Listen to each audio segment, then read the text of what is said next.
गांव में एक सुखिया नाम का ब्राह्मण रहता था। वो बहुत गरीब था। न उसके पास पहनने के लिए अच्छे कपड़े थे और न ही कुछ खाने को था। ब्राह्मण जैसे तैसे भिक्षा मांगकर अपना गुजारा कर रहा था। उसकी गरीबी को देखकर एक यजमान को उस पर दया आ गई। उसने सुखिया को भैंसों का एक जोड़ा दान में दे दिया। ब्राह्मण सुखिया ने दोनों भैंसों को अपने घर ले आया। सुखिया उनकी सेवा पूरी लगन के साथ करने लगा। उसे भैंसों से इतना प्रेम था कि वो खुद कम खाता था, लेकिन भैंसों को भरपेट खिलाता था। ब्राह्मण की सेवा पाने के बाद दोनों भैंसे तंदुरुस्त हो गए। एक दिन हट्टे कट्टे भैंसों पर चोर की नजर पड़ गई। भैंसों को देखते ही चोर ने मन ही मन भैंसों को चुराने की योजना बना ली। योजना बनाने के बाद रात होते ही चोर ब्राह्मण के घर भैंसों को चुराने के इरादे से निकल गया। कुछ दूर चलते ही चोर का सामना एक भयानक राक्षस से हुआ। राक्षस ने चोर से पूछा, तुम इतनी रात को कहाँ जा रहे हो? चोर ने कहा, मैं ब्राह्मण के भैंसों को चोरी करने जा रहा हूँ। चोर की बात सुनकर राक्षस बोला, चलो मैं भी तुम्हारे साथ चलता हूँ। मैं कई दिनों से भूखा हूँ।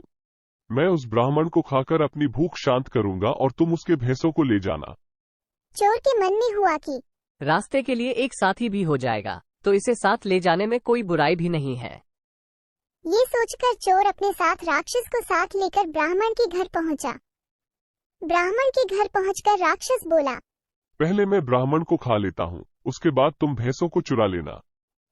चोर ने कहा, नहीं, पहले मैं भैंसों को चुराऊंगा, उसके बाद तुम ब्राह्मण को खाना। अगर तुम्हारे आक्रमण से ब्राह्मण जाग गया तो मैं भैंसों को चुरा नहीं पाऊंगा। फिर राक्षस बोला, जब तुम भैंसों को लेकर जाओगे तो उसकी आवाज से भी ब्राह्मण जागकर अपनी रक्षा कर सकता है। मैं इस चक्कर में भूखा रह जाऊंगा।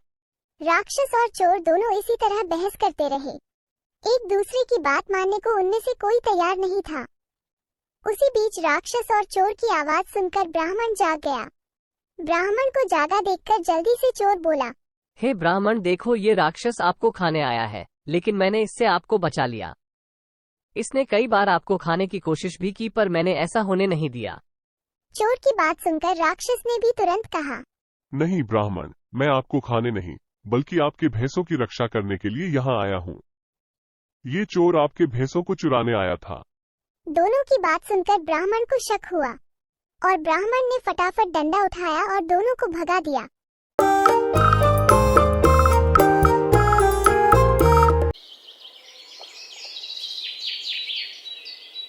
एक पहाड़ी के नीचे रामगढ़ नाम का एक गांव था। गांव के सारे जानवर हरी घास खाने के लिए सुबह उसी पहाड़ी के ऊपर बसे जंगल में जाते और शाम होते होते घर वापस आ जाते थे। हर दिन की तरह चंपा नाम की एक गाय सभी गायों के साथ उसी पहाड़ी के जंगल में घास खाने के लिए गई थी। वो हरी घास खाने में इतनी ज्यादा प्रसन्न थी कि वो कब एक शेर की गुफा के पास पहुंच गई, उसे पता भी नहीं चला। शेर अपनी गुफा में सो रहा था और वो पिछले 2 दिनों से भूखा भी था। जैसे ही चंपा शेर की गुफा के पास पहुंची, गाय की खुशबू से शेर की नींद खुल गई। वो शेर धीरे धीरे गुफा से बाहर आया और गुफा के बाहर गाय देखकर खुश हो गया। शेर ने मन ही मन सोचा, आज मेरी 2 दिनों की भूख मिट जाएगी। मैं इस तंदुरुस्त गाय का ताजा मांस खाऊंगा। और यह सोचकर उसने एक तेज दहाड़ लगाई।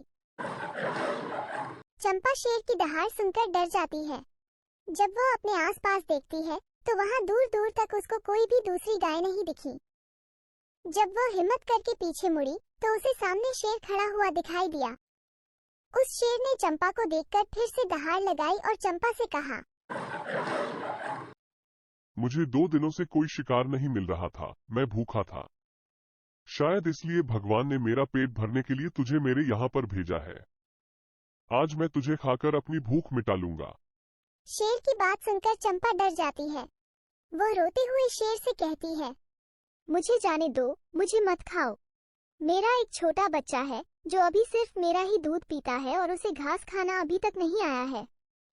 चंपा की बात सुनकर शेर हंसते हुए कहता है, तो क्या मैं अपने हाथ में आए शिकार को ऐसे ही जाने दूं?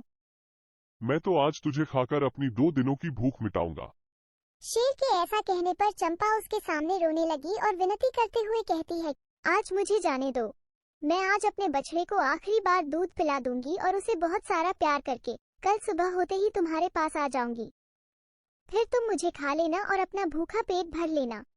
शेर चंपा की यह बात मान जाता है और धमकी देते हुए कहता है कि अगर कल तू नहीं आई तो मैं तेरे गांव आऊंगा, फिर तुझे और तेरे बेटे दोनों को खा जाऊंगा। चंपा शेर की यह बात सुनकर खुश हो जाती है और शेर को अपना वचन देकर गांव वापस चली जाती है। वहां से वो सीधे अपने बछड़े के पास जाती है, उसे दूध पिलाती है और बहुत सारा प्यार करती है। फिर बछड़े को शेर के साथ हुई सारी घटना बताती है और कहती है, तुम्हें अब अपना ख्याल खुद ही रखना होगा। मैं कल सुबह होते ही अपना वचन पूरा करने के लिए शेर के पास चली जाऊंगी। अपनी माँ की बातें सुनकर बछड़ा रोने लगता है। दूसरे दिन सुबह होते ही चंपा जंगल की तरफ निकल जाती है और शेर की गुफा के सामने पहुंचकर शेर से कहती है, अपने वचन के अनुसार मैं तुम्हारे पास आ गई हूँ, अब तुम मुझे खा सकते हो। गाय की आवाज सुनकर शेर अपनी गुफा से बाहर निकलकर आता है और भगवान के अवतार में प्रकट होते हैं। वो चंपा से कहते हैं, मैं तो बस तुम्हारी परीक्षा ले रहा था, तुम अपने वचन की पक्की हो। मैं तुमसे बहुत प्रसन्न हुआ। मैं तुम्हें गौ माता होने का वरदान देता हूँ। तुम अब अपने घर और बछड़े के पास वापस जा सकती हो। इसके बाद चंपा अपने बछड़े के पास चली जाती है और उसी दिन के बाद से सभी गायों को गौ माता कहना शुरू कर देते हैं। दोस्तों, अगर आपको यह वीडियो अच्छी लगी तो वीडियो को एक लाइक करें और हमारे चैनल को सब्सक्राइब करें ऐसे ही और वीडियो देखने के लिए।